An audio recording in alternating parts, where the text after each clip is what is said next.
Assalamualaikum. Salam.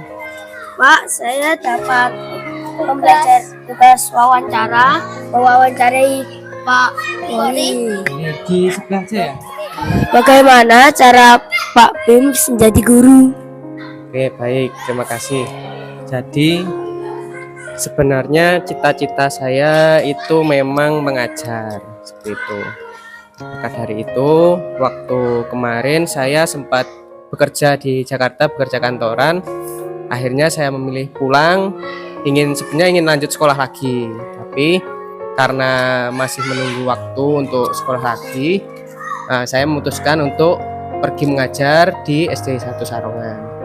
Izin ke Bapak Kepala Sekolah, akhirnya saya mengajar menjadi guru matematika dan bahasa Inggris di SDN 1 Sarongan.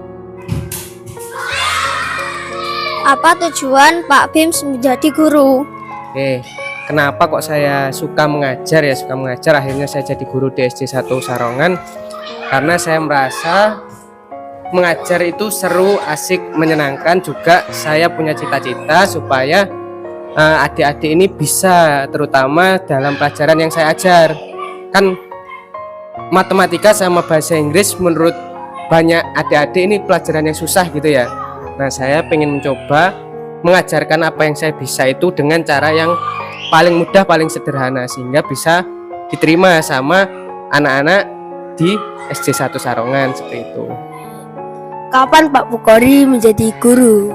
Oke, saya terhitung baru menjadi guru di SD 1 Sarongan ya. Kemungkinan saya mulai itu di bulan November ya, di bulan November 2025. Sekarang sudah bulan April ya, berarti berapa bulan? Sudah berapa bulan? November, Desember, Januari, Februari, Maret, April, sekitar 6 bulan ya saya menjadi guru di SD 1 Sarongan.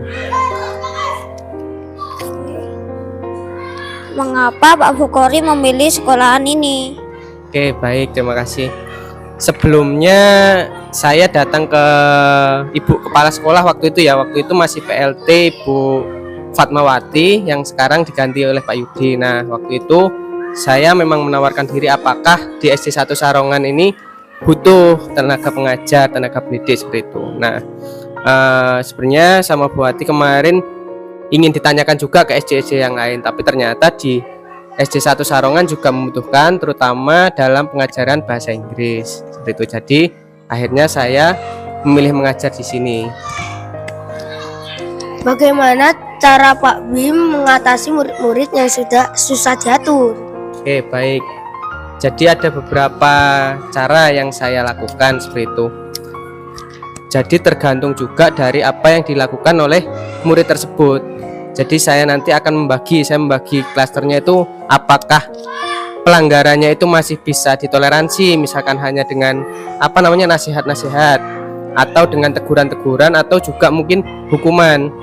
Seperti misalkan kemarin ada siswa yang waktu diajar malah berantem di dalam kelas. Nah, oleh sebab itu saya kasih hukuman untuk menulis sebanyak 2 lembar kertas folio itu untuk tidak mengulangi lagi. Dan itu saya arahkan untuk satu kelas, karena satu kelas bukannya memisah, malah hanya melihat saja temannya berantem. Akhirnya saya suruh menulis semuanya satu kelas dan harus ditandatangani oleh orang tua siswa seperti itu. Nah, kalau yang masih sederhana, misalkan ya cuma rame di kelas atau apa gitu, masih dinasihati pakai omongan saja. Tapi kalau udah terkait fisik, berantem atau apa gitu, nah itu harus ada tindakan yang lain. Apalagi kalau udah kelas besar, harus bisa mengontrol emosi dan fokus belajar. Apa metode pelajaran kesukaan Pak Bims? Oke, jadi saya itu lebih suka gini, misalkan saya ngajar matematika kelas 6. Nah, di kelas 6 itu ternyata ya nggak semuanya memang sudah pintar-pintar dalam matematika, ya masih ada yang mulai meraba-raba. Nah, ada juga 1-2 yang mungkin emang susah untuk memperhatikan dan nggak mau mengerjakan. Nah, saya akan lebih memilih, kadang yang rame itu malah saya suruh maju, saya suruh mengerjakan, dan saya bantu seperti itu. Jadi yang pinter-pinter jadi tambah bisa, yang belum bisa akhirnya mau ikut pelajaran saya dan mau ikut mengerjakan seperti itu. Apa inspirasi Pak Bukhari? Oke, baik. Kenapa kok jadi guru pengen mengajar ya? Jadi ada nasihat dari Ali bin Abi Thalib. Kalian tahu sahabat Nabi Ali bin Abi Thalib? Oke, bahwa ya kekayaan yang paling berharga atau paling mulia itu adalah ilmu. Terus keadaan yang paling hina atau paling pedih itu adalah kebodohan, dan warisan yang paling baik adalah pendidikan. Jadi saya ingin mewariskan apa yang sudah saya peroleh, ilmu yang saya dapat dari pendidikan saya ajarkan di SDN 1 Sarongan. Dan kalau mungkin bisa nanti tidak hanya di SDN 1 Sarongan, saya ingin nanti mungkin lewat sosial media saya bisa mungkin bikin konten juga, kayak kalian ini kan bikin konten juga.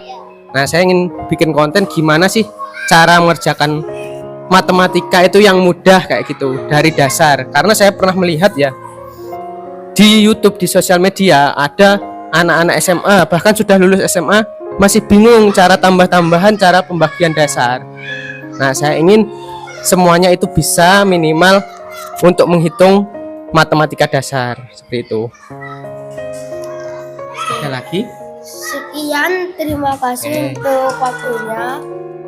Kami permisi. Assalamualaikum warahmatullahi wabarakatuh. Oke, baik. Terima kasih juga sudah wawancara saya. Tetap semangat buat belajar. Wassalamualaikum warahmatullahi wabarakatuh.